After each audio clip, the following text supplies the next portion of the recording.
ঢাকা শহরের এক কোণে পুরনো আধো অন্ধকার এক ফ্ল্যাটে একা থাকে আরিয়ান।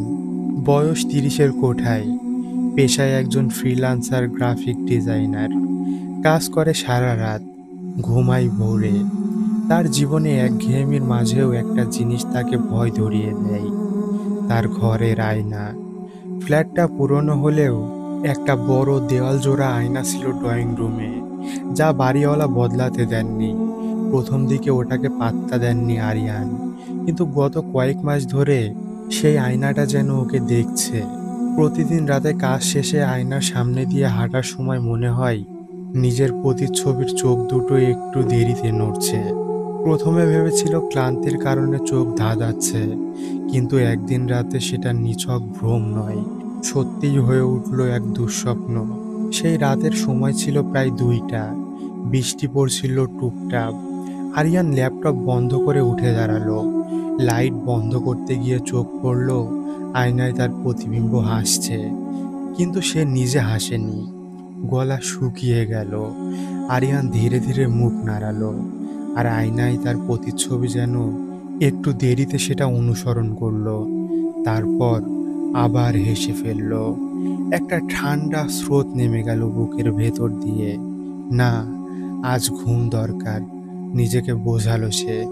পরদিন সকালে উঠে আয়নার সামনে গেল। সূর্যের আলোয় সব স্বাভাবিক, কোনো হাসি নেই, কোনো দেরি নেই, শুধু নিজের চেনা মুখটাই। কিন্তু অদ্ভুতভাবে আয়নার কাছে একটা হালকা হাতের ছাপ, যেন কেউ ভেতর থেকে ছুঁয়ে গেছে। এরপর থেকে আরিয়ান নিজের মধ্যে অদ্ভুত পরিবর্তন টের পেল। রাতে কাজ করার সময় মনে হয় কেউ হাঁটছে ঘরের ভেতরে। বাথরুমে আয়নার সামনে দাঁড়ালে পেছনে এক ছায়া নড়তে দেখা যায়, কিন্তু ঘুরে তাকালে কিছু নেই। ধীরে ধীরে ভয়টা অভ্যাসে পরিণত হতে লাগলো। তবু এক রাতে সে স্থির করলো সব ভিডিও করে ফেলবে। তার ফোনটা আয়নার দিকে রেখে রেকর্ড অন করলো, আর নিজে সোফায় বসে কাজ করতে লাগলো।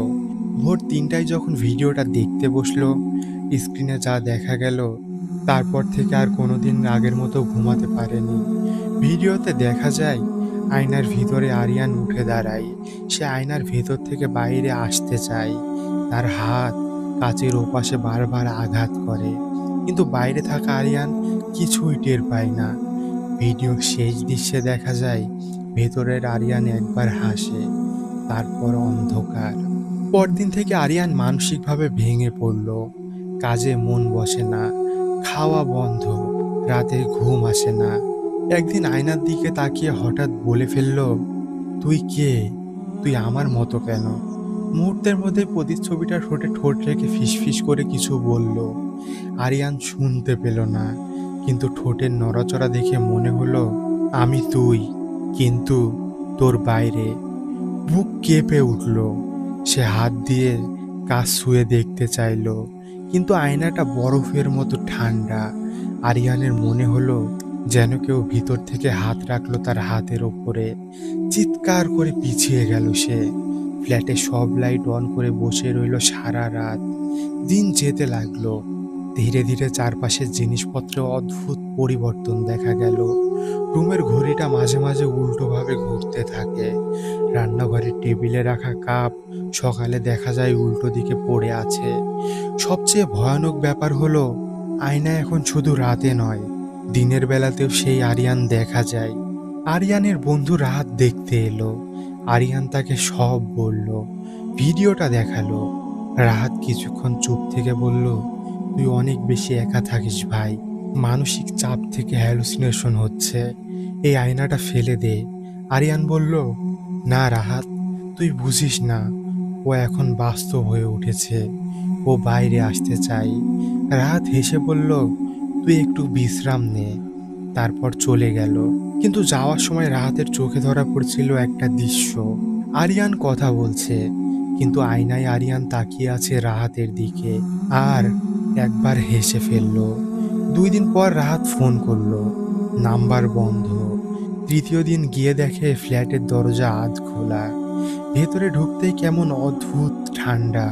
ঘরের ভেতরে ছড়িয়ে ছিটিয়ে কাপড়, চেয়ার উল্টে আছে, ল্যাপটপ স্ক্রিনে কেবল একটা ফ্রেম ফ্রিজ হয়ে আছে। আয়নার সামনে দাঁড়িয়ে আছে আরিয়ান, কিন্তু ঘরে আরিয়ান নেই। পুলিশ এলো, খোঁজাখুঁজি করলো, কোনো চিহ্ন নেই।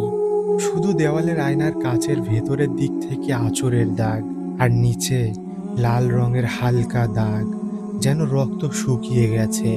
2 মাস পর সেই ফ্ল্যাটে নতুন ভাড়াটিয়া এলো, একজন ছাত্রী, নাম মীরা। সবকিছু পরিষ্কার করা হলো, পুরনো জিনিস ফেলে দেওয়া হলো।